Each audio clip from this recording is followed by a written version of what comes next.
حامدا ومصليا أما بعد فأعوذ بالله من الشيطان الرجيم بسم الله الرحمن الرحيم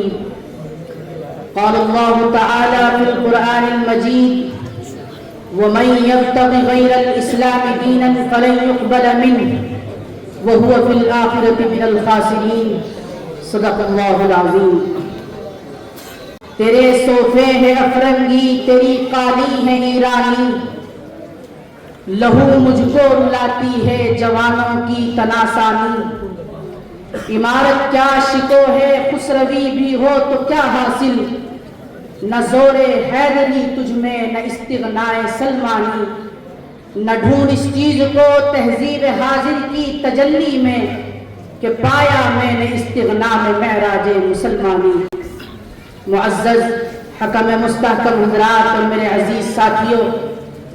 ہمیں بحیثیت مومن و مسلم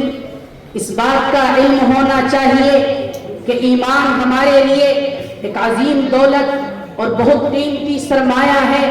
لہذا اس کی حفاظت نہایت ضروری ہے۔ یہی وجہ ہے کہ ہر دور میں متبعین اسلام کو دشمنان اسلام نے ہر چہار جانب سے اسلام سے بیزار کرنے کی سازشیں کی ہے، اور خاص طور سے دور حاضر میں دشمنان اسلام کی بڑی خواہش یہ ہے کہ امت مسلمہ کی نئی نسل کے دنوں سے ایمان اسلام کا صفایا کر دیا جائے، اور اس کے لیے وہ مختلف قسم کے حربے استعمال کر رہے ہیں، اور اطمینان کی حد تک انہیں کامیابی بھی مل رہی ہے۔ ہر نئی صبح اخبارات اور سوشل میڈیا کے توسط سے کوئی نہ کوئی بری خبر سننے کو ملتی ہے جس سے دل مسلم رنجور ہوتا ہے، اور کیوں نہ ہو، یہی تو آئین اسلام ہے۔ مگر آج مسلمانوں کے موجودہ حالات پر نظر ڈالنے والا ہر شخص اس بات سے بخوبی واقف ہے کہ ان کے دلوں سے ایمان ختم ہوتا جا رہا ہے۔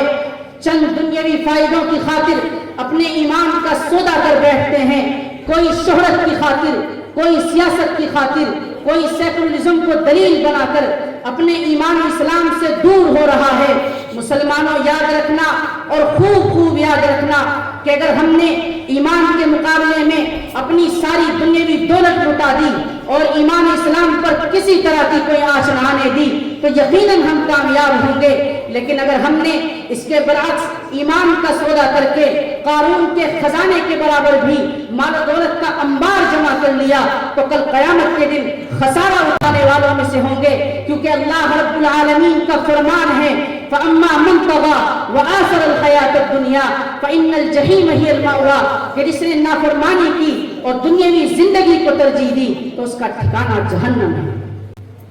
سامعین باطمکین، یقیناً یہ بات بیان سے باہر ہے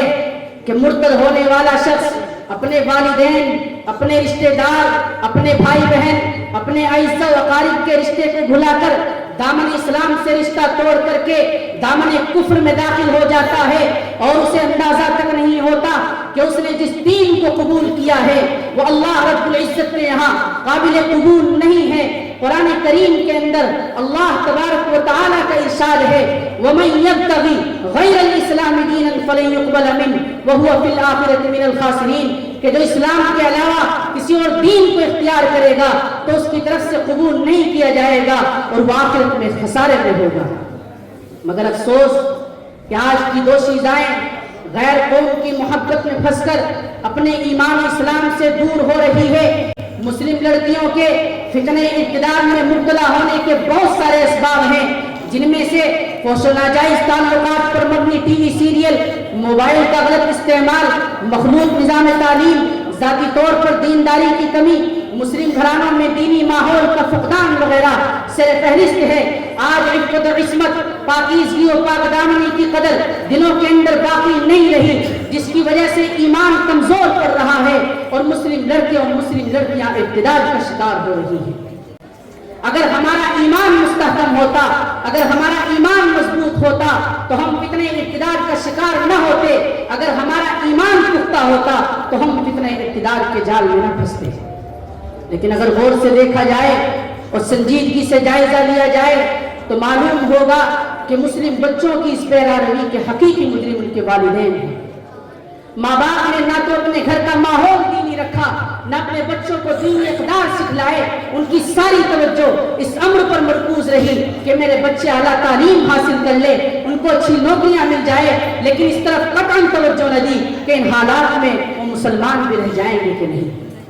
چنانچہ جب علامہ اقبال قلندر لاہوری نے نوجوانوں کو تعلیم کے میدان میں آگے بڑھتے دیکھا تو نہایت خوشی کے ساتھ لکھا کہ خوش تو ہیں ہم بھی جوانوں کی ترقی سے، یہاں کر کے علامہ اقبال کا قلم رک گیا یہ دیکھ کر کہ الحاق بھی ساتھ آ رہا ہے، ارتداد بھی ساتھ آ رہا ہے۔ اس کے بعد علامہ اقبال نے نہایت حسرت کے ساتھ لکھا کہ خوش تو ہیں ہم بھی جوانوں کی ترقی سے، مگر لب خندہ سے نکل جاتی ہے فریاد بھی ساتھ، ہم سمجھتے تھے کہ لائے گی فراغت تعلیم، کیا خبر تھی کہ چلا آئے گا الحاق بھی ساتھ۔ اللہ تبارک و تعالی ہمیں فتنہ ارتداد سے محفوظ فرمائے۔ وآخر دعوانا الحمدللہ رب العالمین۔